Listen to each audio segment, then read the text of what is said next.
cansados, mi voz hoy escuchad, y así seréis librados de toda iniquidad. Venid, venid a mí, cansados de pecar. Venid, venid a mí, venid a descansar. Venid a mí, cansados, os dice el Salvador. Por valles y montañas os busca el buen pastor. Venid, venid a mí, cansados de pecar. Venid, venid a mí, venid a descansar. Venid a mí, cansados, porque queréis vagar a vuestro Padre amante. Venid sin esperar. Venid, venid a mí, cansados de pecar. Venid, venid a mí, venid a descansar.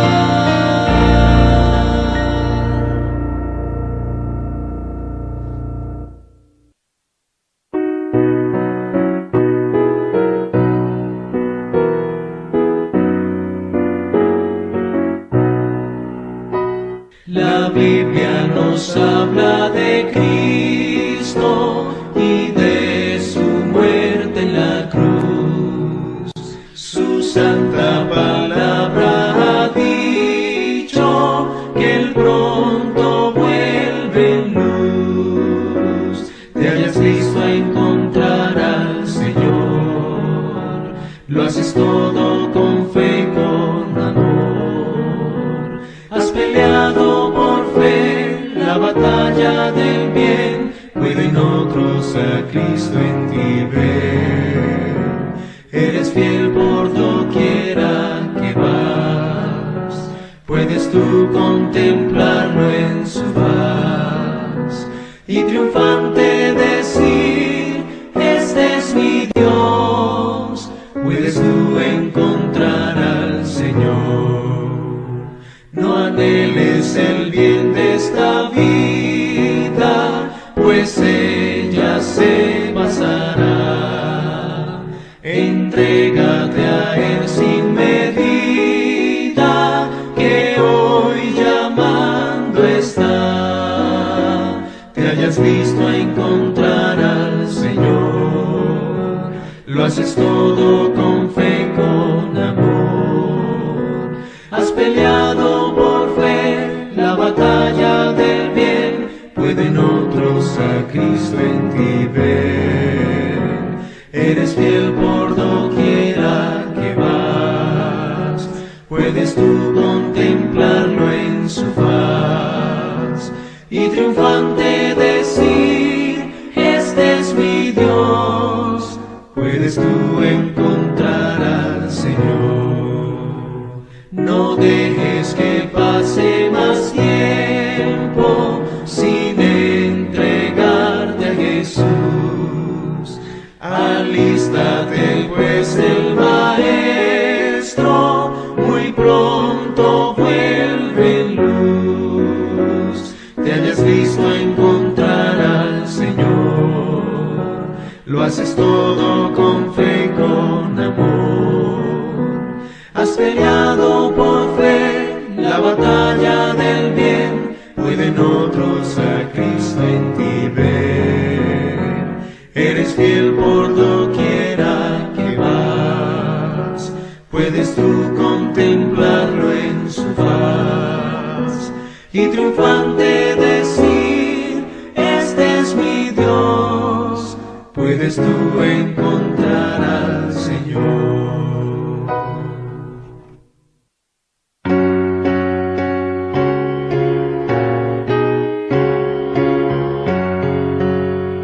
Sábado Santo de Jehová, es este día de solas, en él adoro al Hacedor, y halla mi alma así la paz, y halla mi alma así la paz.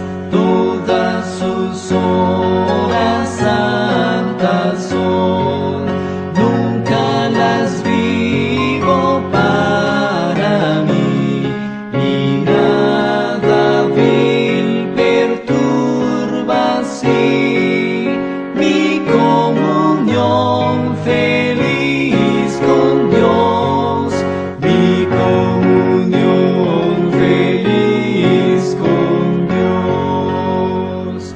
Esta delicia semanal es anticipo aquí de Sion, me acerca al trono celestial, al alentar mi devoción, al alentar mi devoción. Todo pesar olvido hoy, dejo también mi afán cruel, del sábado es autor Jesús, rindole entonces culto a él, rindole entonces culto a él.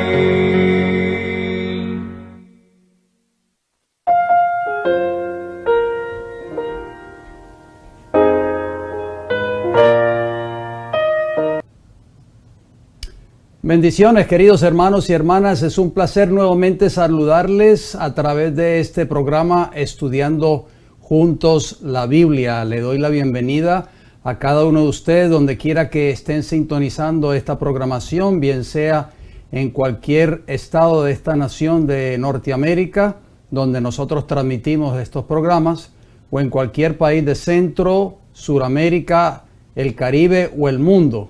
Una vez más, hoy día viernes, nos reencontramos a través de esta señal en vivo, a través de nuestras tres plataformas, El Heraldo del Tercer Ángel y El Fuerte Clamor, ambas en YouTube, y El Heraldo del Tercer Ángel en Facebook.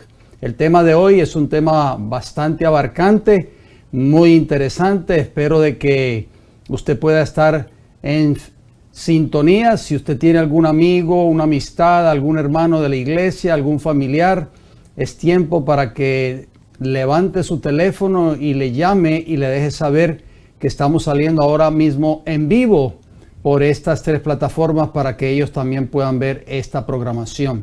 Pero no quiero dar inicio a este estudio de hoy sin antes pedir la bendición de Dios a través de una palabra de oración. Oremos juntos, por favor.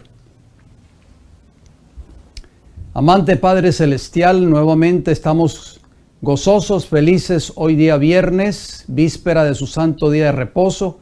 Gracias nuevamente por estar aquí juntos, estudiando su palabra. Gracias, Padre, por esta semana que nos ha dado la fuerza, la salud, la vida para cumplir con nuestras obligaciones diarias, nuestros trabajos, los jóvenes en las escuelas, en fin. Gracias, Padre, por todas las bendiciones que usted derrama sobre nosotros cada día. Una vez más nos reencontramos a través de este programa Estudiando Juntos la Biblia. Oramos, Señor, juntos como hermanos. Pido una bendición muy especial por cada una de las personas que han de sintonizar esta programación en el día de hoy, y también por aquellos que han de ver este programa en su momento oportuno. Ruego de todo corazón, Padre, que este mensaje pueda cumplir el cometido de Mateo capítulo 24 y Apocalipsis capítulo 14, donde dice que será predicado este evangelio del reino a toda nación, tribu, lengua y pueblo. Permita, Señor, que este mensaje pueda llegar a lo ancho y largo de este planeta Tierra y otras almas que no conocen de estos mensajes puedan conocerlo. Se lo pedimos y se lo agradecemos todo en el nombre de Jesús. Amén, Señor. Mis queridos hermanos y hermanas, el tema de esta hora es un tema bastante abarcante, así que no voy a tomar mucho tiempo en la parte introductoria. Una vez más, les saludo en el nombre del Señor Jesucristo y le doy gracias por su apoyo a este ministerio, por su fiel sintonía y sobre todo, lo más importante, gracias por sus oraciones. No dejen, por favor, les pido, de orar por este servidor, de orar por estos programas, para que estos programas cumplan ese cometido que nos dejó nuestro Señor Jesús de llevar este evangelio del reino a toda nación, tribu, lengua y pueblo. No se olvide de que usted también me puede ayudar haciendo obra misionera. ¿De qué manera? Usted se preguntará. Compartiendo estos estudios, compartiendo estos mensajes cada vez que salen en vivo o cada vez que salen al aire. Usted los puede compartir con familiares que usted conoce, familia, hermanos y hermanas de la fe, en fin, amistades, compañeros de trabajo, y no se olvide darle un like a estos videos para que así pues esta familia espiritual pueda crecer y muchas otras almas que no conocen estas grandes verdades que ustedes y yo tal vez por la gracia y la misericordia de Dios hoy conocemos, ellos también se puedan beneficiar y puedan conocer el camino de la salvación. Bien, como ustedes ven ahí en pantalla, la serie que estoy abordando ya por varias semanas es una serie muy interesante, basada en una profecía muy importante en Apocalipsis capítulo 17, y la serie lleva como título Babilonia la Grande. Este es el título de la serie. Entonces, en el día de hoy vamos a abordar un tema muy, pero muy importante, que sería el tema número 6 de esta serie, titulado La Misa. Así que, pues, aquellos de la fe católica que tal vez me están escuchando en esta hora, pues van a tener la oportunidad de entender a la luz de la Biblia y entender a la luz de los escritos del catolicismo, como catecismos, como libros de historia basados en concilios, en fin, lo que significa verdaderamente este rito que es la misa. Bien, el versículo de introducción que siempre he estado usando durante estos temas, la Gran Babilonia, se encuentra en Apocalipsis 17, versículo 5, que dice: y en su frente un nombre escrito, un misterio, Babilonia la Grande, la madre de las rameras y de las abominaciones de la tierra. Vamos entonces a la parte introductoria para no ir perdiendo mucho tiempo. Espero de que tengan sus libretas de apuntes para que vayan anotando todos estos textos que van saliendo ahí en pantalla. La Eucaristía o la misa. De esto vamos a abordar en esta hora. ¿Qué significado tiene este rito dentro de la Iglesia Católica Romana? Para lograr engañar al mundo entero, Roma papal suprimió las escrituras por 1260 años, de acuerdo a la profecía de Daniel capítulo 7, versículo 25. Es por eso que durante ese largo periodo de oscuridad o de tinieblas espirituales conocido en la historia como la Edad Media, se introdujeron todas estas falsas creencias y enseñanzas promovidas, por supuesto, por Roma papal. El quinto sorbo del vino de la copa de Babilonia lo llamaremos la misa, la que juega un papel importante en la vida y el culto de cada verdadero católico romano. Esta institución se usa de manera más efectiva que cualquier otra para vincular a los comunicantes a esa iglesia. Citaremos un catecismo católico a continuación, que aborda un poco acerca de este tema que estamos abordando en el día de hoy. Dice así: la Santa Eucaristía es la más grande y maravillosa de los 7 sacramentos. Es el centro divino de toda la adoración católica romana. Entonces, ¿cuál es el centro de la adoración católica romana? Es la Eucaristía, en otras palabras, la misa. Es el más grande de los misterios de nuestra fe. Fíjese que el Catecismo Católico habla de que la misa es considerada un misterio, un compendio de todos los otros misterios. Lo repite por segunda vez, por eso yo lo resalté. 2 veces menciona este catecismo hablando de la Eucaristía o la misa, que es un misterio de la fe católica. Se diferencia aún más de los otros sacramentos y los sobresale. Catecismo de la Santa Familia, número 3, página 241, por Francis J. Butler. ¿Y por qué yo resalté esa palabra misterio o misterios? Bueno, la palabra de Dios no se equivoca. Cuando el apóstol Juan, el profeta de Patmos, inspirado por el Espíritu de Dios, escribió estas palabras contenidas en Apocalipsis 17:5. Y en su frente un nombre escrito: un misterio, Babilonia la grande, la madre de las rameras y de las abominaciones de la tierra. ¿Será esto casualidad? Por supuesto que no es casualidad. Ya el Señor lo había profetizado muchos años de anticipación. La misa, de principio a fin, es tan dramática que impresiona la mente de todos los presentes, ya sean sabios o ignorantes. A medida que la audiencia observa las acciones y gestos expresivos del sacerdote oficiante, desde el momento en que se inclina al pie del altar hasta que se va, están tan cautivados con actuaciones tan sacerdotales que no piensan cuestionar su autenticidad. El hecho de que parte de este servicio sea en latín le da un aire de misterio y elegancia que el intelecto común es incapaz de comprender o explicar. No queda nada deshecho para atraer los sentidos y deslumbrar la vista. Las velas que iluminan el altar y hacen que la obra del hombre brille, las ricas vestimentas y el humo del incienso están diseñados para encantar y, sin embargo, someter al espectador. Para explicar más completamente el misterio de la misa y los objetos litúrgicos y la parte que cada uno juega en el gran drama, les daré a conocer esta lista del mismo Catecismo Católico antes citado. Prestemos atención, por favor. El altar representa el Monte Calvario en el que murió nuestro Señor, supuestamente de acuerdo a este catecismo. El crucifijo representa a nuestro Señor colgado en la cruz. Las vestiduras del altar representan el lino en el que se envolvió el cuerpo de nuestro Salvador.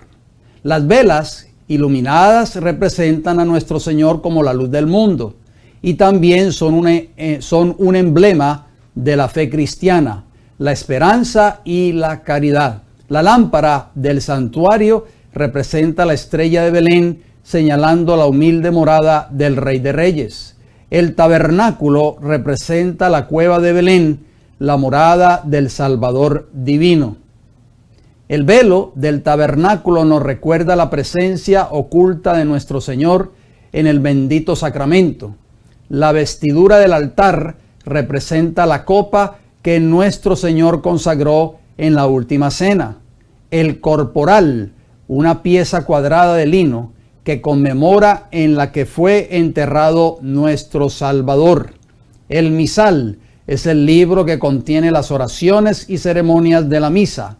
La campana, que es tocada en ciertos momentos durante la misa, notifica las partes más solemnes del sacrificio. El incienso es un símbolo de la oración que se eleva al cielo. Las vestimentas del sacerdote nos recuerdan los sufrimientos de nuestro Salvador, a quien representa el sacerdote. La vestimenta litúrgica representa a Cristo con los ojos vendados y golpeado.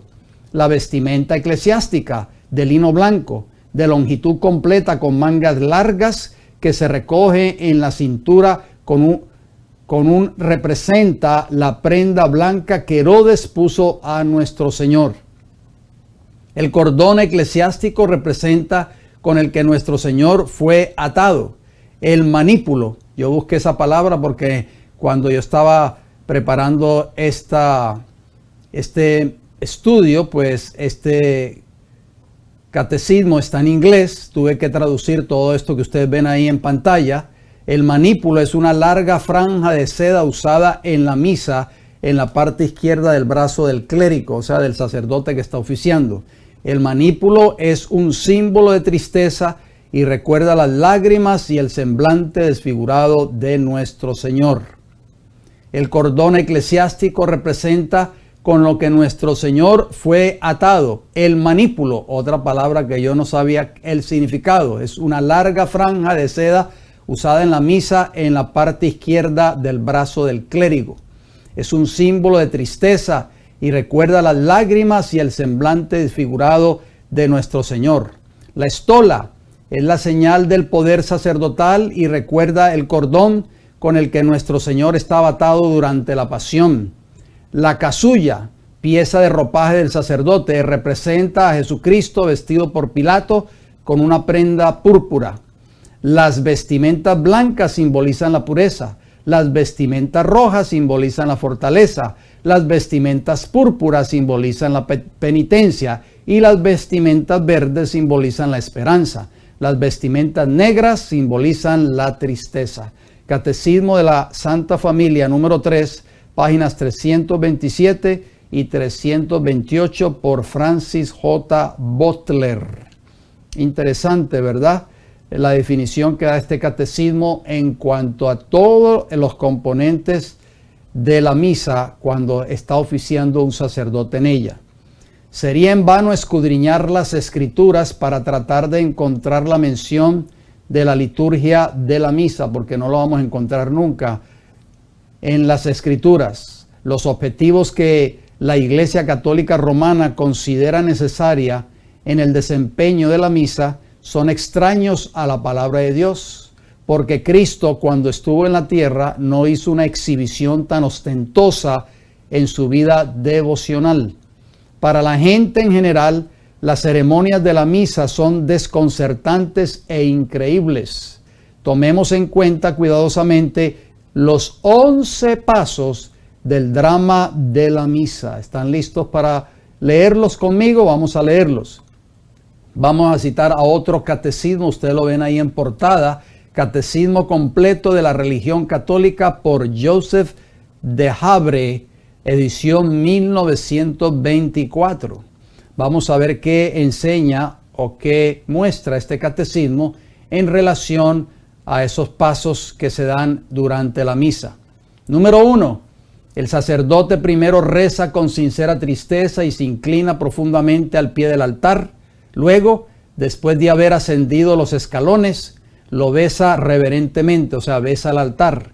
Lee la introducción y reza nuevamente en el espíritu de humildad hacia Dios, recitando alternativamente con el servidor el Kyrie eleison, o sea, Señor, ten piedad de nosotros.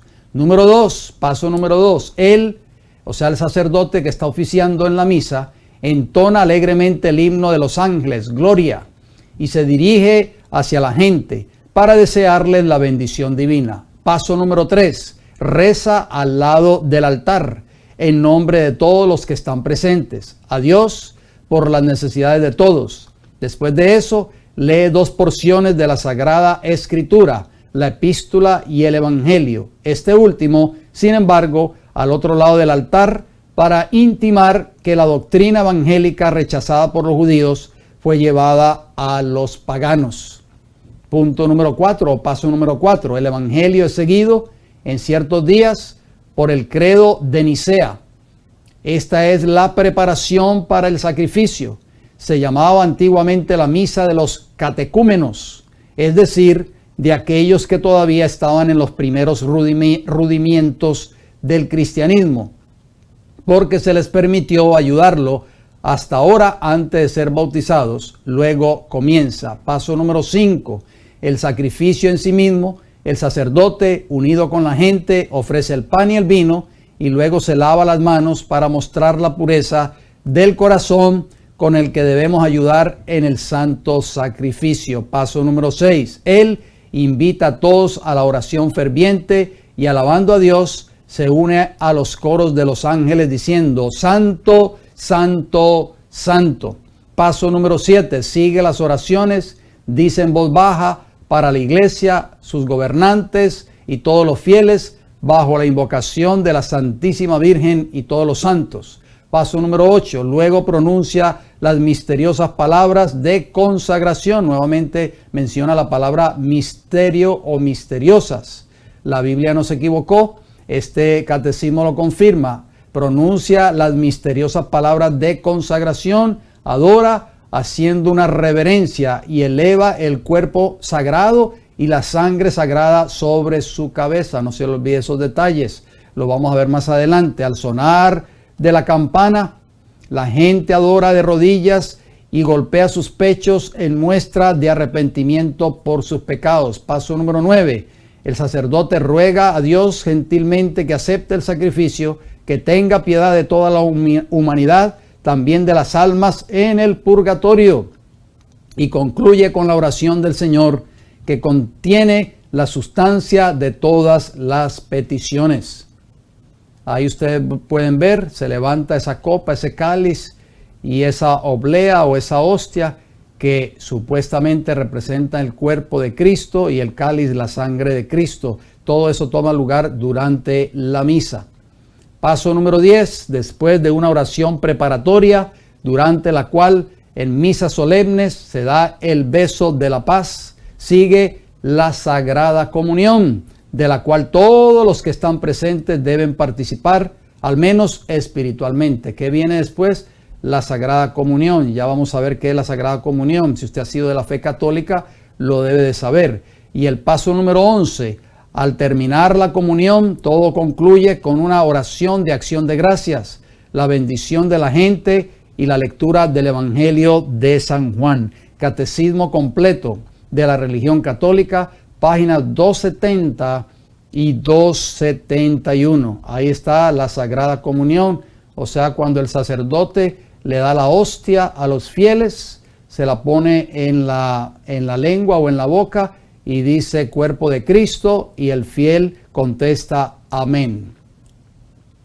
Por lo tanto, se puede ver que es en las misteriosas palabras de consagración que el sacerdote va a grandes excesos cuando asume el papel de convertir una hostia que está hecha de harina y agua y horneada en el verdadero cuerpo de Cristo. ¿Qué les parece a ustedes? ¿Enseña esto la Biblia? Queridos hermanos y hermanas, tenemos que ser sinceros. Vamos a citar este catecismo de la Iglesia Católica. Fue un catecismo que fue bien preparado por el antes obispo de Roma, Juan Pablo II. Y ahí ustedes ven la portada. Vamos a ver qué dice este catecismo. En el Santísimo Sacramento de la Eucaristía, o sea, la misa, están contenidos verdadera, real y substancialmente el cuerpo y la sangre, junto con el alma y la divinidad de nuestro Señor Jesucristo. Y, por consiguiente, Cristo entero.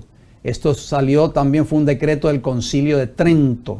De ese concilio hemos hablado en temas anteriores. Catecismo de la Iglesia Católica, número 1374, página 318. ¿Qué se encuentra entonces cuando se lleva a cabo la Eucaristía, o sea, la misa? Cuando se levanta la copa y se levanta la hostia, supuestamente de acuerdo a la doctrina católica y de acuerdo a este concilio de Trento, que fue un edicto que se tomó en ese entonces, pues allí se presentan real y substancialmente el cuerpo y la sangre de Cristo Jesús. Sigamos en el Catecismo de la Iglesia Católica que ustedes ven ahí en pantalla. Dice, la conversión y la penitencia diarias encuentran su fuente y su alimento en la Eucaristía, o sea, en la misa, pues en ella se hace presente el sacrificio de Cristo, que nos reconcilió con Dios. Por ella son alimentados y fortificados los que viven de la vida de Cristo. Es el antídoto que nos libera de nuestras faltas cotidianas y nos preserva de pecados mortales, de acuerdo al Concilio de Trento. Esto no es bíblico, queridos hermanos, esto fue edictos de concilios de la Iglesia de Roma durante la época más oscura de el tiempo en esta tierra, como decía Daniel 7:25, la época de oscuridad, la supremacía papal durante 1260 años.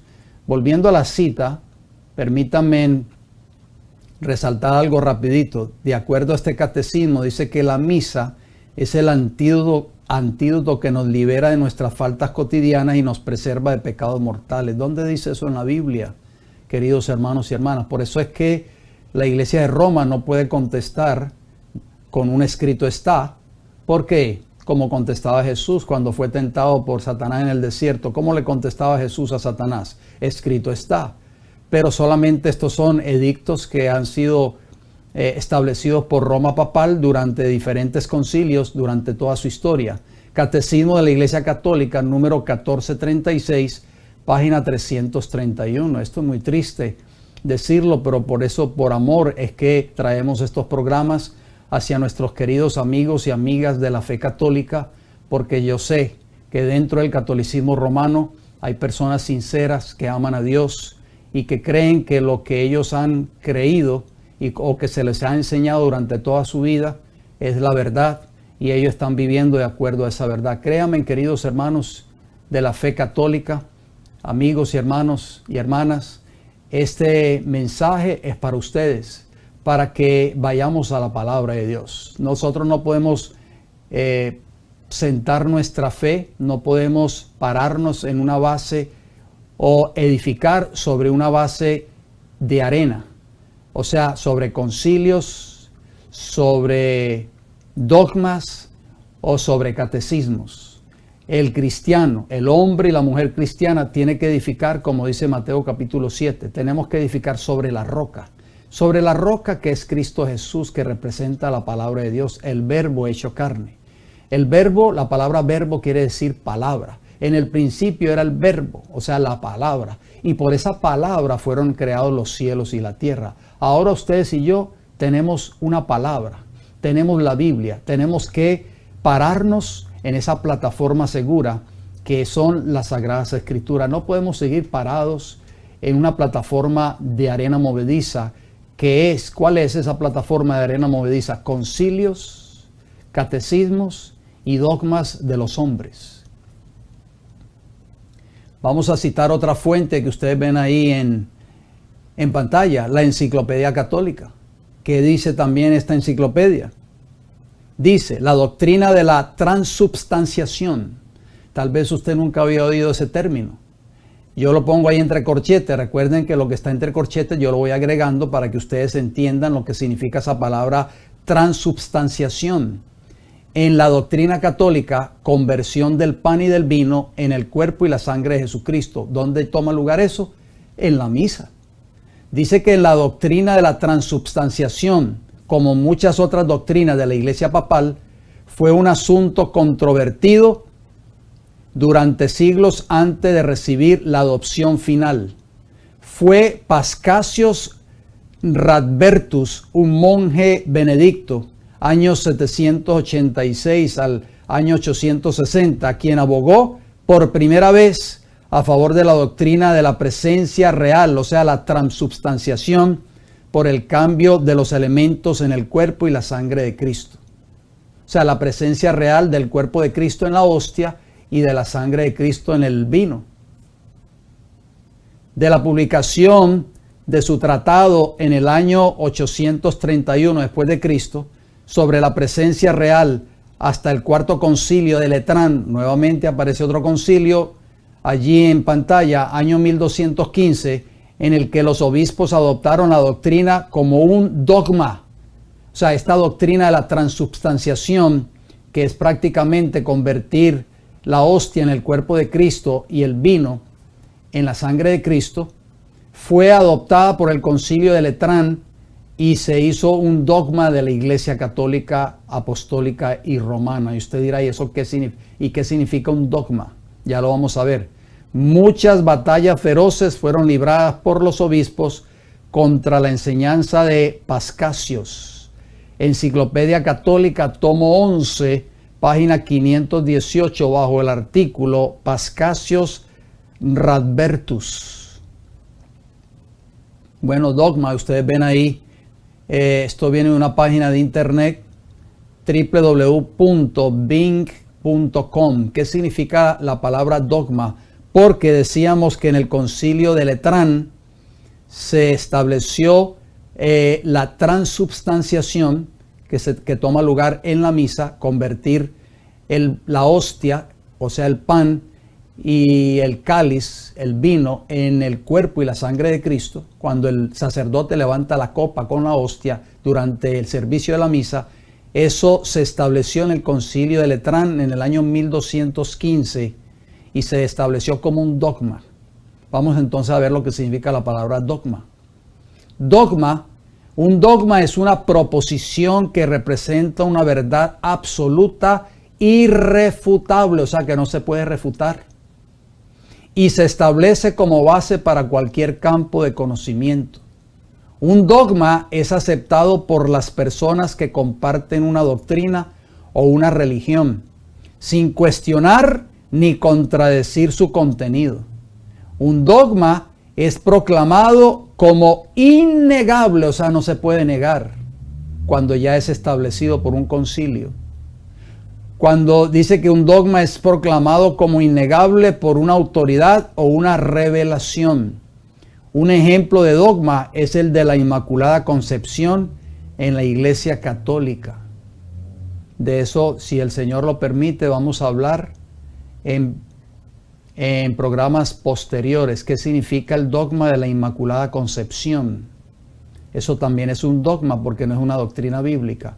O sea, en otras palabras, la misa, la transubstanciación, el convertir la hostia en el cuerpo de Cristo y el vino en la sangre de Cristo fue un dogma que se estableció en el concilio, ya lo dijimos, de Letrán, en el año 1215. Esto, en otras palabras, no lo apoya un así dice Jehová.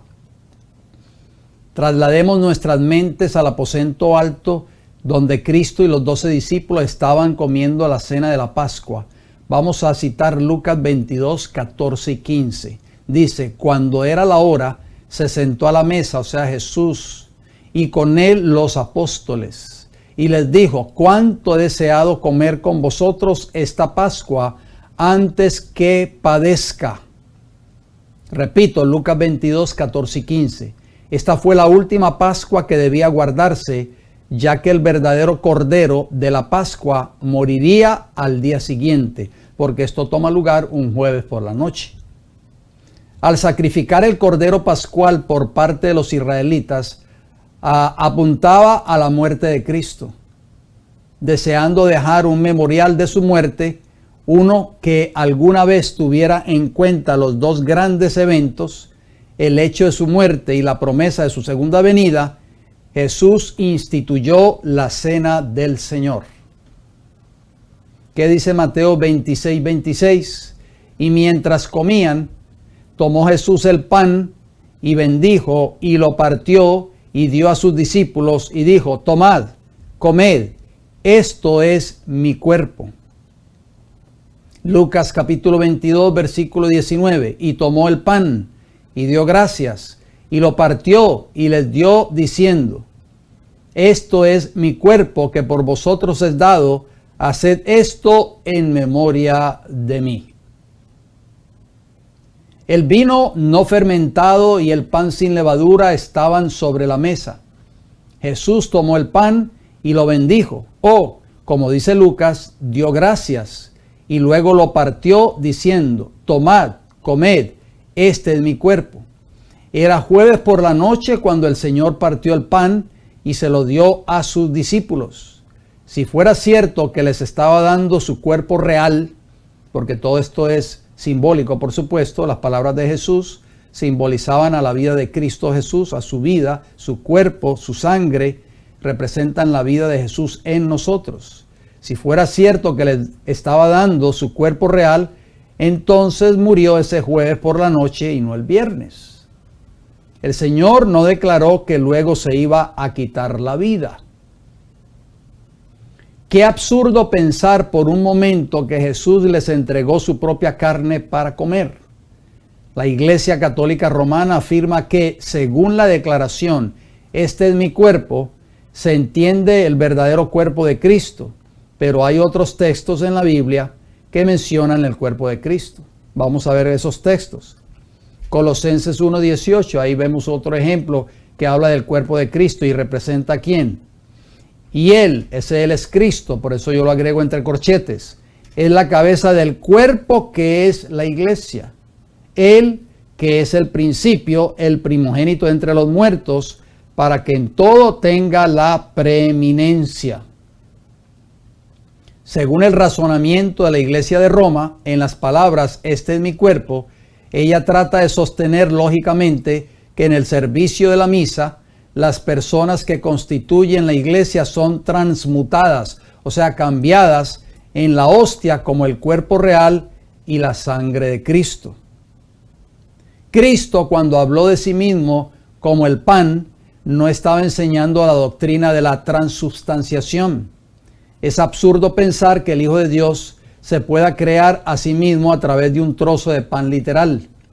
Si lo que enseña la Iglesia Católica Romana fuera cierto acerca del uso que hace Cristo del término pan, ¿no se aplicaría igualmente a las otras palabras con las que se refirió a sí mismo como la puerta? O sea, Jesús se refirió a sí mismo como la puerta, de acuerdo a Juan 19, la vid, de acuerdo a Juan 15:1, la luz, de acuerdo a Juan 8:12, la raíz, de acuerdo a Apocalipsis 22:16, la roca, de acuerdo a 1 Corintios 10:4, y la estrella resplandeciente de la mañana, de acuerdo a Apocalipsis 22:16. Bueno, si aplicamos la lógica del papado para interpretar la afirmación de Cristo, yo soy el pan de vida, no puede ser posible, por el mismo modo de interpretación, decir que Cristo se transforma en puerta, en vid, en luz, en raíz, en roca y en una estrella. Si se puede aplicar en un caso, necesariamente debe aplicarse en todos los otros. ¿Estamos de acuerdo? Bueno, el pan que la Iglesia Católica Romana da a sus laicos no se parte. Es una hostia redonda en forma de disco que se sirve completamente entera, y eso lo vemos en la comunión. Se sirve completamente esa hostia sin partirla. Jesús partió el pan con sus discípulos. ¿Por qué lo partió? Porque simbolizaba el cuerpo quebrantado de Jesús por nosotros. Ya lo vamos a ver más adelante. Al administrar así la hostia entera, echan a perder la importancia de la figura que Jesús dejó para representar su cuerpo quebrantado. Partió el pan cuando se lo dio a sus discípulos. 1 Corintios 11:24 lo dice claramente el apóstol Pablo. Y habiendo dado gracias, o sea Jesús, lo partió, o sea el pan, y dijo: tomad, comed, esto es mi cuerpo, que por vosotros es partido, o sea quebrantado. Haced esto en memoria de mí. ¿Partió el pan o no lo partió? Por supuesto, pero en la misa, los fieles que reciben la comunión, el sacerdote que levanta la hostia, pues no siguen este principio bíblico. Volvamos al Catecismo de la Iglesia Católica. Dice: en el corazón de la celebración de la Eucaristía, o sea la misa, se encuentran el pan y el vino, que por las palabras de Cristo y por la invocación del Espíritu Santo, se convierten en el cuerpo y la sangre de Cristo. Esto es la transubstanciación, que fue un edicto en el Concilio de Letrán. Ya lo vimos anteriormente, porque esto no es bíblico. Fiel a la orden del Señor, la Iglesia continúa haciendo en memoria de Él hasta su retorno glorioso. Catecismo de la Iglesia Católica, número 1333, página 308. ¿Qué es la Eucaristía y la transubstanciación? Ya lo mencionamos, pero vamos a seguir abundando en cuanto a esto. Eucaristía, de acuerdo al Diccionario Práctico Real de la Academia Española, página 296. ¿Qué definición da este diccionario para la palabra Eucaristía? Dice, número 1, sacramento mediante el cual, por las palabras que el sacerdote pronuncia, el pan y el vino se transforman en el cuerpo y en la sangre de Cristo. ¿Qué les parece a ustedes? Y número 2, misa, entre paréntesis, rito. Se están dando cuenta, queridos hermanos y hermanas, que todo lo que Roma papal ha establecido y está dándole a beber de este cáliz al mundo no tiene ninguna base bíblica. Transubstanciación, de acuerdo a un libro de historia, Historia del Mundo, página 177. ¿Qué dice este libro de historia? La gran mayoría de las personas hicieron lo que la Iglesia romana asumía que debía de hacer cada cristiano. Tan pronto como alguien nacía, era bautizado. Eso lo vimos en temas anteriores cuando hablamos del bautismo infantil. En la misa recibía el sacramento de la Eucaristía. Al pueblo se le había enseñado que cuando el sacerdote decía en latín, este es mi cuerpo, esta es mi sangre, el pan y el vino se convertían en el cuerpo y la sangre de Cristo. Esta ceremonia es llamada transubstanciación.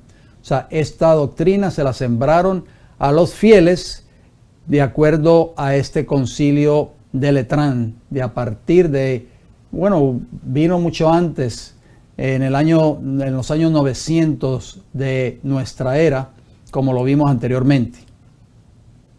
En cada misa se sacrifica a Cristo una y otra vez.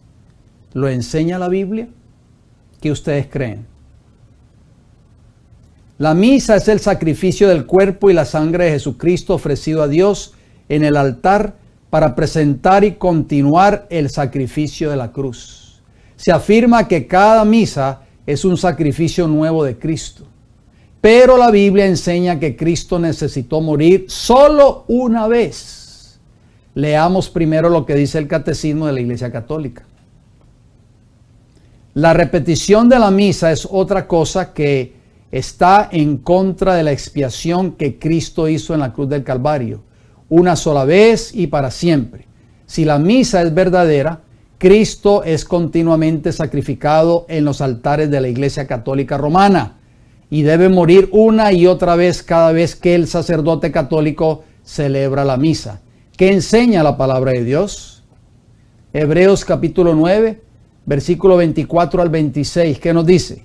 Porque no entró Cristo en el santuario hecho de mano, figura del verdadero, sino en el cielo mismo, para presentarse ahora por nosotros ante Dios.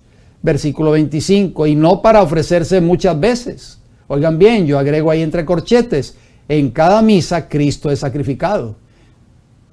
Dice que no para ofrecerse muchas veces, como entra el sumo sacerdote en el lugar santísimo cada año con sangre ajena. Versículo 26 de Hebreos 9, ¿qué nos dice? De otra manera, le hubiera sido necesario padecer muchas veces desde el principio del mundo, pero ahora, en la consumación de los siglos, se presentó, ¿cuántas veces? Una vez para siempre por el sacrificio de sí mismo, no 2 veces, no 100 veces, no 1000 veces, una vez para quitar del medio el pecado. Hebreos capítulo 10, versículo 10. La palabra de Dios desenmascara todos estos errores doctrinales. Hebreos 10:10 dice, en esa voluntad somos santificados mediante la ofrenda del cuerpo de Jesucristo, hecha una vez para siempre. Hebreos capítulo 10, versículos 12, 14 y 18, ¿qué nos dice? Pero Cristo, habiendo ofrecido una vez para siempre un solo sacrificio por los pecados, se ha sentado a la diestra de Dios. Versículo 14 de Hebreos 10, ¿qué nos dice? Porque con una sola ofrenda hizo perfectos para siempre a los santificados. ¿Y cómo termina el versículo 18? Pues donde hay remisión de estos, o sea, de estos pecados, no hay más ofrenda por el pecado. Entonces, ¿por qué seguir matando a Jesús cada vez que se celebra una misa? Ahí ustedes ven esa imagen que supuestamente cuando se ofrece el cáliz y se levanta la hostia, pues está de nuevo crucificando a Jesús. Los siguientes textos bíblicos son suficientes para refutar todas las pretensiones de la Iglesia de Roma con respecto a la transubstanciación. Apocalipsis 1:18, ¿qué nos dice? Y el que vivo y estuve muerto, en cada misa católica se vuelve a sacrificar a Cristo. Si ustedes no lo sabían, eso es la transubstanciación. Repito, y el que vivo y estuve muerto, tiempo pasado, mas he aquí que vivo por los siglos de los siglos. O sea, ya Cristo no está en el Calvario, ya Cristo no está muerto, está vivo, está en el santuario celestial. Y dice, amén, y tengo las llaves de la muerte y del Hades, o sea, del sepulcro. Romanos capítulo 6, versículos 9 y 10. Sabiendo que Cristo, habiendo resucitado de los muertos, ya no muere. La muerte no se enseñorea más de él, o sea, no tiene poder sobre él. Porque en cuanto murió, al pecado murió una vez. ¿Cuántas veces dice la Biblia? Una vez. Por todas, mas en cuanto vive, para Dios vive. Entonces, ¿por qué celebrar un rito que conmemora una y otra vez la muerte de Cristo? O sea, sacrificamos a Jesús una y otra vez, o los fieles católicos sacrifican a Jesús una y otra vez cada vez que se celebra una misa.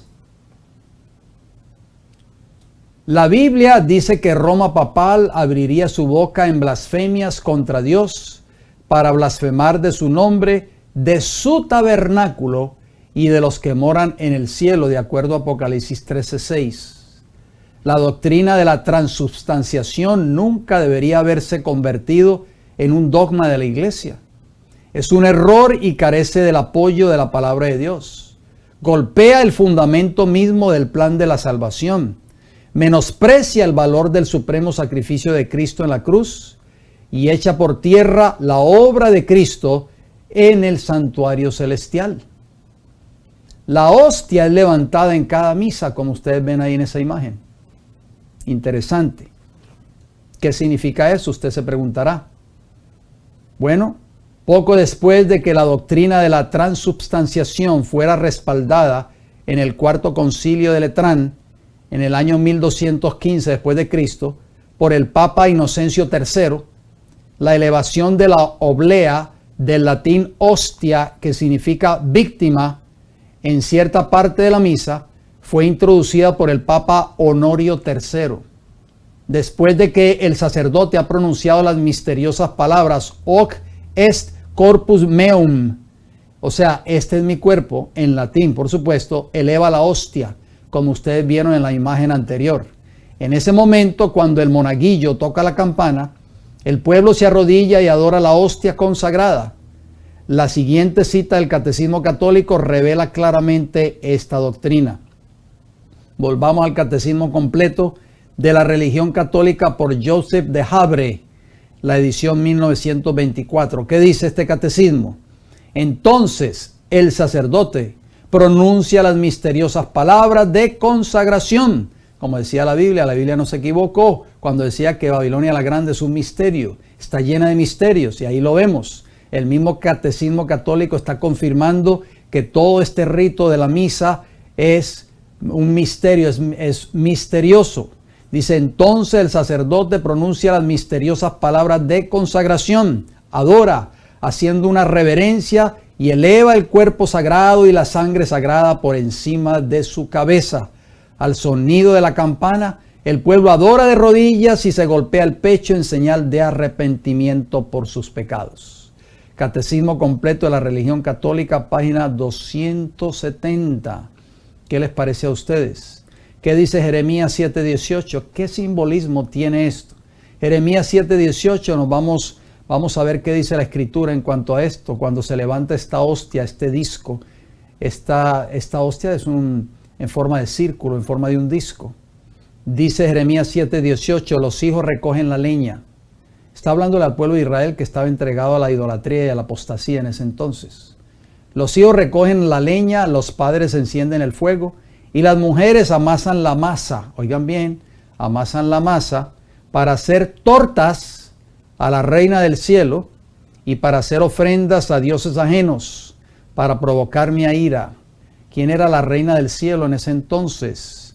Era la mujer de Nimrod, Semiramis, que fue adorada también por los israelitas. Hoy la iglesia de Roma, que adopta todas esas posiciones idolátricas del paganismo, pues reemplazó a Semiramis por la Virgen María, que es conocida hoy dentro del catolicismo romano como la reina del cielo. Y muchas de las imágenes que vemos tal vez en televisión o vemos en internet o tal vez en imágenes católicas, en revistas, en catecismos o en fin, en estampas, vemos que la Virgen María aparece muchas veces con una corona sobre su cabeza.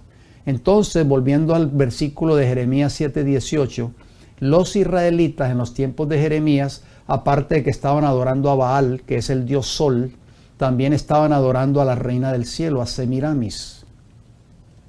Y hacían tortas en honor a la reina del cielo. Yo resalté esa palabra tortas porque cuando estaba estudiando o preparando este estudio, yo dije, voy a buscar la definición en el hebreo, lo que significa la palabra tortas.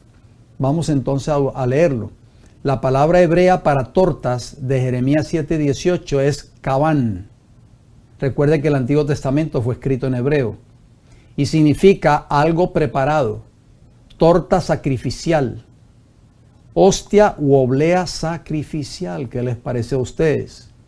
¿Y qué se hace en la misa? ¿Por qué se le llama el sacrificio de la misa? ¿Qué hace el sacerdote durante ese sacrificio de la misa? Levanta el cáliz y la hostia.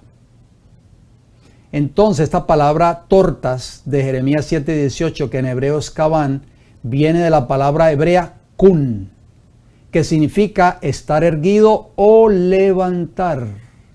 ¿Y qué hace el sacerdote en la misa? ¿No levanta la hostia? Diccionario Strong's de palabras hebreas, números 3561 y 3559, páginas 546 y 547. Interesante declaración. Entonces, ¿de dónde vino toda esta costumbre que hoy es practicado por la Iglesia de Roma? Tristemente y con mucho respeto a todos nuestros amigos de la fe católica romana, todo esto se infiltró, fue adoptado por la Iglesia de Roma en su época de oscuridad en esta tierra, vino del paganismo.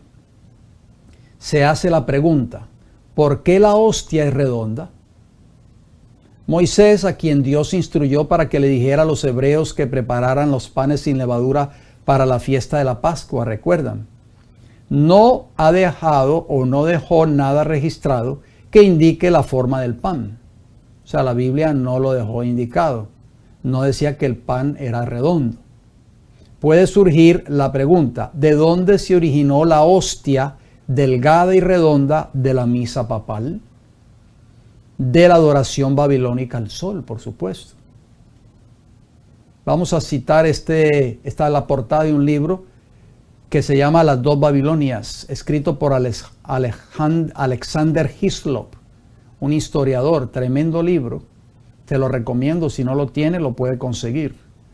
Dice este autor en este libro, Las dos Babilonias, lo siguiente: casi cada jota o tilde en el culto egipcio tenía un significado simbólico. El disco redondo, tan frecuente en los emblemas sagrados de Egipto, simbolizaba el sol. Las dos Babilonias, página 160. ¿Y cuál es el día que el mundo cristiano, especialmente Roma papal, va a la cabeza de establecer ese día de adoración en el mundo? ¿Cómo se le llama ese día? El Sunday en inglés, o sea, el día del sol, o el domingo, el falso día de reposo, porque ese no fue el día que Dios estableció en el principio. Jehová estableció el séptimo día de la semana, o sea, el sábado, como el verdadero día de adoración y de reposo. Pero Roma papal va a la cabeza de este movimiento ecuménico con el único propósito de volver a restablecer el día del sol, o sea, el domingo. Interesante. Nuestro Señor Jesucristo tuvo cuidado de proteger a su pueblo de cualquier cosa que se relacionara con la adoración al sol. Consideró la adoración del sol como una abominación mayor que las otras formas de idolatría cometidas por los israelitas también en los días de Ezequiel, de acuerdo a Ezequiel 8, 3 y 16. ¿Permitiría Jehová que la sagrada ordenanza dada como memorial de la muerte de su Hijo fuera copiada por una adoración pagana? ¿Qué ustedes creen? Nunca, por supuesto. Veamos otra parte que tiene que ver con la misa. La Santa Misa, por el eterno descanso de los fieles difuntos. ¿Qué les parece a ustedes? También se hace misa por el supuesto eterno descanso de los fieles difuntos, promovidas, por supuesto, estas misas por Roma Papal, y no son gratis. El adorador sincero, el fiel católico romano que va a su parroquia o a su iglesia y ofrece una misa, tiene que pagar por ella. Y Roma ha hecho mucho dinero sembrando tristemente el error en las mentes de estos hombres y mujeres sinceros y creyentes. Dice, el sacrificio eucarístico, o sea, la misa, es también ofrecido por los fieles difuntos que han muerto en Cristo y todavía no están plenamente purificados. ¿Qué les parece a ustedes? Esto fue establecido también en el Concilio de Trento. Ustedes se dan cuenta, queridos hermanos y hermanas, que estos todos han sido concilios y dogmas. Esto no es bíblico. Por eso la Iglesia de Roma no puede probar esto que estamos leyendo con un así dice Jehová. Por eso que el salmista no se equivocó cuando dijo, lámpara es a mis pies tu palabra y lumbrera, o sea, luz a mi camino. Salmo 119, versículo 105. Volvamos a la cita de nuevo.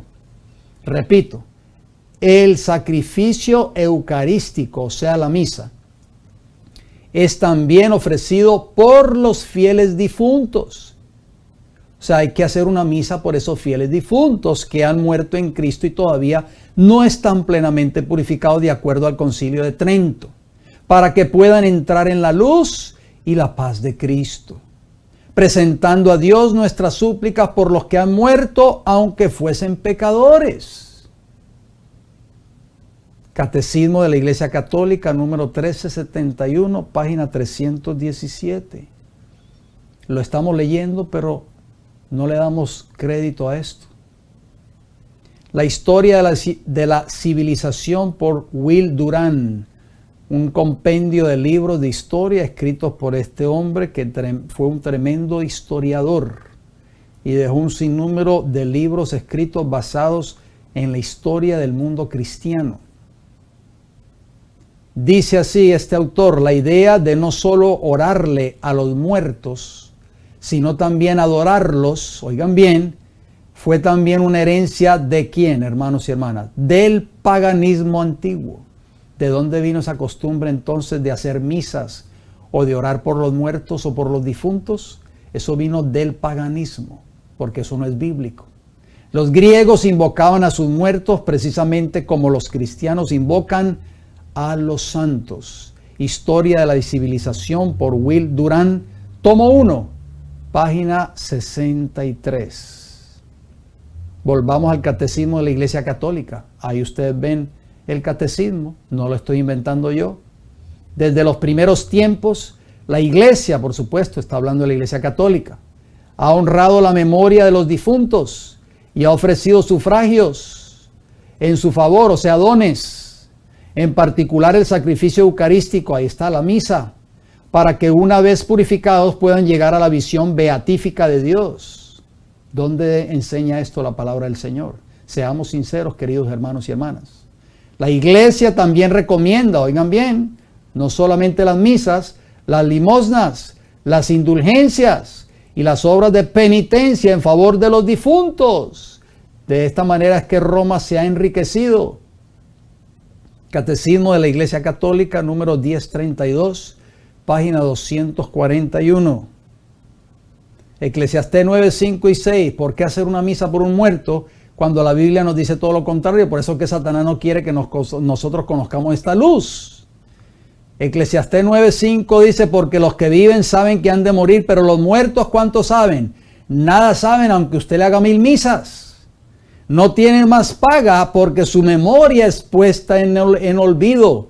Versículo 6, también su amor y su odio y su envidia fenecieron ya, o sea, ya perecieron. Y nunca más tendrán parte en todo lo que se hace debajo del sol. Entonces, cuando se le aparece un familiar suyo, que se le apareció la abuelita o el abuelito que ya están muertos, ¿quién es ese que se apareció? Por supuesto, no es su abuelito ni su abuelita, es Satanás, que se personifica y toma la forma de su abuelo o de su abuela. Por eso es que tenemos que ir a la palabra de Dios, porque Satanás va a engañar a muchos a través del espiritismo en el tiempo del fin. ¿Qué más agrega la palabra del Señor? Isaías 38, 18 y 19, ¿qué nos dice? Porque el Seol, o sea, esa es la palabra hebrea para sepulcro, porque el Seol no te exaltará, ni te alabará la muerte, ni los que descienden al sepulcro esperarán tu verdad. Versículo 19, el que vive, éste te dará alabanza. Como yo hoy, el Padre hará notoria tu verdad a los hijos. Los muertos no pueden alabar a Dios. O sea, a través de una misa no vamos a enviar a un muerto al reino de los cielos. Y el catecismo fue un paso más fuerte al frente. Dijo inclusive que hay que hacer una misa por aquellos que murieron en pecado. ¿Qué les parece a ustedes? Salmo 115, versículo 17. No alabarán los muertos a Jehová, ni cuantos descienden al silencio. Salmo 6:5 dice, porque en la muerte no hay memoria de ti. En el Seol, o sea, en el sepulcro, ¿quién te alabará? En otras palabras, ¿cómo va a escuchar un muerto que alguien, un familiar suyo, le esté haciendo una misa en su favor? Eso es prácticamente pérdida de tiempo. La iglesia peregrina, otra cita del catecismo de la Iglesia Católica, dice que la iglesia peregrina, perfectamente consciente de esta comunión de todo el cuerpo místico de Jesucristo, desde los primeros tiempos del cristianismo, honró con gran piedad el recuerdo de los difuntos y también ofreció sufragios por ellos. Pues es una idea santa y piadosa, orar por los difuntos para que se vean libres de sus pecados. Esto es un engaño, pero de grandes proporciones, y nosotros tenemos que despertar de todos estos engaños que Roma papal le ha dado a beber al mundo entero. Nuestra oración por ellos puede no solamente ayudarles, sino también hacer eficaz su intercesión en nuestro favor. O sea, los mandaron ya para el cielo para que intercedan por nosotros en el cielo, queridos hermanos y hermanas, pero solamente hay un intercesor entre Dios y el hombre, Jesucristo hombre. Catecismo de la Iglesia Católica, número 958, página 225. El vino utilizado por Cristo en la última cena con sus discípulos era jugo de uva sin fermentar. Dice Mateo 26, 29, y os digo que desde ahora no beberé más de este fruto de la vid, hasta aquel día en que lo beba nuevo con vosotros en el reino de mi Padre. ¿Por qué era el fruto de la vid?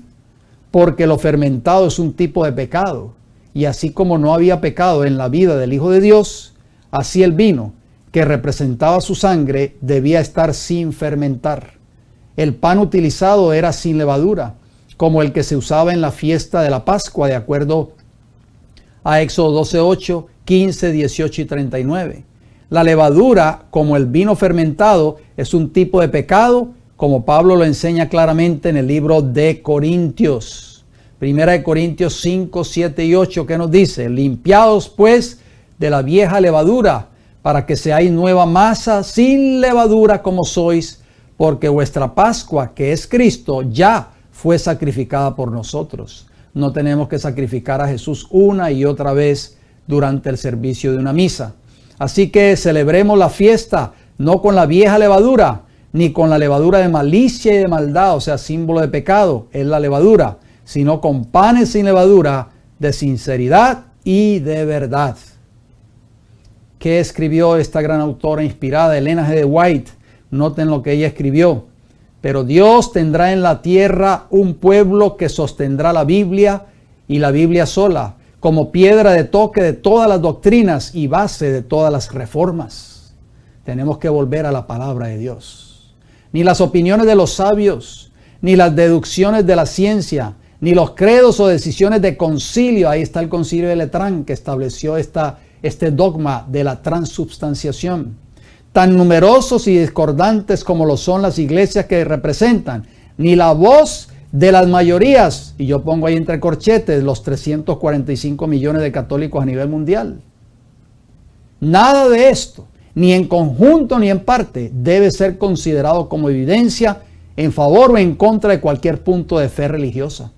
Antes de aceptar cualquier doctrina o precepto, debemos cerciorarnos de si lo autoriza un categórico "así dice Jehová". El conflicto de los siglos, página 653, capítulo 38. Usted puede leer esa declaración allí en ese hermoso libro si usted lo tiene en su hogar. Antes de aceptar cualquier doctrina o precepto, debemos cerciorarnos que lo dice un categórico o lo autoriza un categórico "así dice Jehová". Tristemente en esta hora nos hemos podido dar cuenta que no podemos cerciorarnos, no podemos autorizar el rito de la misa con un categórico "así dice Jehová". Esto es otro de los muchos engaños que contienen este vino de Babilonia que Roma papal le está dando a beber al mundo. Y es por eso que el llamado a través de este estudio es para nuestros amigos y amigas de la fe católica, para que puedan entender este mensaje. No es para criticar, no es para atacar, no, es por amor que traemos estos programas para que ellos vean verdaderamente dónde están parados y ya no puedan seguir participando, no tienen que seguir participando del error a través de la misa, por así decirlo, que es el tema que estamos abordando en esta hora, porque todo esto son ritos sin sentidos que no están apoyados por un "así dice Jehová". Salmo 119, versículo 105, que nos dice: "Lámpara es a mis pies tu palabra", es uno de mis textos favoritos, "y lumbrera", o sea, luz, a mi camino. Hay que volver, queridos hermanos y hermanas de la fe católica, hay que volver de nuevo tu lámpara para que alumbre tu camino. Jesús está en el santuario celestial intercediendo por nosotros, es nuestro único intercesor. No son los santos que han muerto, no son nuestros familiares que han muerto, no es la Virgen María, no, ninguno de ellos está en el cielo, están en los sepulcros, en sus tumbas, descansando hasta el día de la resurrección de Cristo Jesús. Los que murieron en Cristo van a resucitar, los que murieron en pecado no resucitarán, sino que recibirán la sentencia de muerte eterna en el tiempo del fin. Por eso es que Jesús está intercediendo por ti y por mí hoy. ¿Por qué? Porque Él quiere que nos salvemos. Él quiere que le busquemos antes de que sea demasiado tarde. Por eso Él está esperando por ti, querido hermano y hermana que me escuchas. Si usted ha escuchado este tema hoy, no dilate su preparación espiritual. No siga dilatando su salvación, porque mañana podrá ser demasiado tarde. Por eso Jesús está intercediendo, es nuestro único intercesor. Así lo dice el apóstol Pablo, es nuestro único mediador entre Dios y el hombre. Jesucristo hombre. Hebreos capítulo 8, versículo 1. Ahora bien, el punto principal de lo que venimos diciendo es que tenemos tal sumo sacerdote, el cual se sentó a la diestra del trono de la majestad en los cielos. Tú y yo tenemos un abogado en el cielo, un representante. Así lo dice 1 Juan 2:1. Es tu representante y es mi representante ante el Padre, Jesucristo hombre. ¿Cuál es el llamado que nos hace Cristo a través de este estudio de hoy? ¿Qué llamado te hace Jesús? Jesús sigue apelando a tu corazón, a nuestros corazones. Juan 5:39 es el llamado que Jesús te hace hoy. Escudriñad las Escrituras. La palabra escudriñar significa estudiar profundamente, escarbar hasta encontrar la verdad. Escudriñad las Escrituras porque a vosotros os parece que en ellas tenéis la vida eterna. Solo en las Escrituras podemos encontrar la vida eterna. Y ellas son las que dan testimonio de mí, no en dictados de concilios, no en dogmas establecidos por los hombres. Ahí no se encuentra la verdad que nos va a dar la salvación. La verdad y la única verdad sin mezcla de error, sin ese vino fermentado que está intoxicando al mundo. Esa verdad se encuentra solo en las Sagradas Escrituras.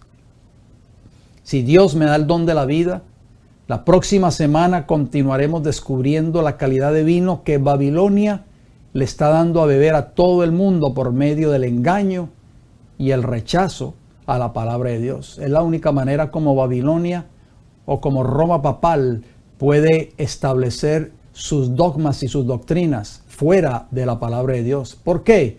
Porque la palabra de Dios no puede aprobar ninguno de estos dogmas ni ninguna de estas falsas creencias o doctrinas que Roma papal le está dando a beber al mundo. Nuestra única regla segura, ¿cuál es? El estudio diario de la palabra de Dios y la oración. Jesús dice en Juan 1:29, palabras de Juan el Bautista: he aquí el Cordero de Dios que quita el pecado del mundo. Solo Jesús puede remover el pecado de nuestras vidas. Vayamos a Él en esta hora. Contémosle nuestros problemas, nuestras tristezas, nuestras ansiedades. Jesús espera por ti en esta hora. Por eso Apocalipsis 3:20 dice: he aquí yo estoy a la puerta y llamo.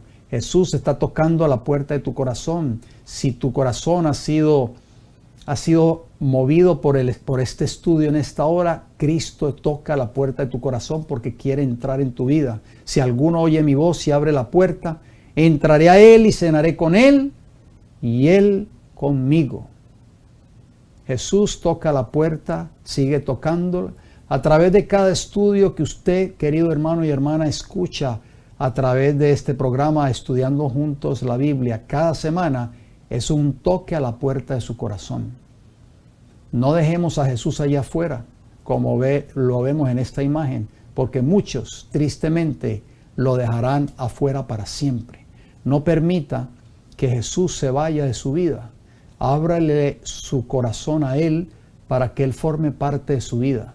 El tiempo se está terminando. La gracia está a punto de cerrarse en el cielo, o sea, el tiempo de prueba. Y Jesús quiere que usted, quiere que yo, que todos nosotros seamos salvos y algún día seamos súbditos de ese reino celestial. La oportunidad la tenemos ahora. Mañana podrá ser demasiado tarde. Termino con una palabra de oración. Amante Dios y Padre Celestial, gracias por este estudio que hemos abordado en esta hora. Le rogamos de todo corazón, Señor, que el Espíritu de Dios nos hable, nos haya hablado a través de este mensaje de hoy. Oramos por nuestros amigos y amigos de la fe católica. Sabemos que muchos de ellos, la mayoría, son gente sincera, que aman a Dios y temen a Dios de acuerdo a lo que ellos han creído y que se les ha enseñado. Pero sabemos, Padre, que nuestra única regla de fe para nosotros alcanzar un día la salvación es su palabra. No podemos basar nuestra fe en concilios, en catecismos, en dogmas promovidos por la Iglesia de Roma. Tenemos que pararnos en la firme palabra profética, que es su santa palabra, para nosotros poder verdaderamente conocer cuál es la voluntad de Dios, su voluntad para nuestras vidas. Oramos, Señor, en esta hora para que todas las personas que hayan de ver este mensaje, Señor, puedan salir del error y puedan conocer la verdad. En el nombre de Cristo Jesús. Amén, Señor. Mis queridos hermanos y hermanas, una vez más quiero darle las gracias por haber participado de esta programación. Gracias por su apoyo. No se olvide de darle un like a este video. No se olvide de compartirlo. Mañana sábado, con el favor del Señor, si Dios nos da el don de la vida, estaremos transmitiendo nuevamente en vivo desde nuestra iglesia local. Vamos a ir poniendo la dirección ahí en pantalla para que usted la apunte. Si usted tal vez está sintonizando este programa por primera vez, nos gustaría de que anotaran siempre esa dirección, que la tuvieran allí anotada en sus libretas o en sus cuadernos. Es la dirección de nuestra iglesia local aquí en la ciudad de Tampa, el estado de la Florida. Ahí abrimos todos los sábados las puertas a partir de las 9 de la mañana. Si usted está cerca de la ciudad de Tampa, está visitando el estado de la Florida, conocido como el estado del sol, y le gustaría congregarse con nosotros, nos encantaría conocerle, nos encantaría que visitara nuestra congregación y juntos pudiéramos adorar a nuestro Padre Celestial en su verdadero día de reposo el sábado. Recuerden, a las 9 de la mañana estaremos abriendo puertas, pero a las 11 de la mañana, tal vez unos minutos después de las 11, pero a partir de las 11 estén ya atentos a la programación que saldremos en vivo nuevamente desde nuestra iglesia mañana sábado por estas tres plataformas: el Heraldo del Tercer Ángel, el Fuerte Clamor, ambas en YouTube, y el Heraldo del Tercer Ángel en Facebook. No se olvide de compartir estas plataformas con sus amistades, con sus compañeros de trabajo, con sus familiares, con todas las personas que usted conoce, para que esta familia espiritual pueda seguir creciendo y este mensaje se pueda seguir expandiendo por todo lo ancho y largo de este planeta Tierra. Este debe ser nuestro objetivo, porque no es un mandato o un deseo nuestro, sino que fue un mandato de nuestro Señor Jesucristo, de predicar este evangelio a toda nación, tribu, lengua y pueblo. Hermanos y hermanas, me resta decirles gracias por su atención, gracias por su fiel sintonía, y si Dios me da el don de la vida, nos reencontraremos el próximo viernes a esta misma hora y por estas tres plataformas. Bendiciones para todos.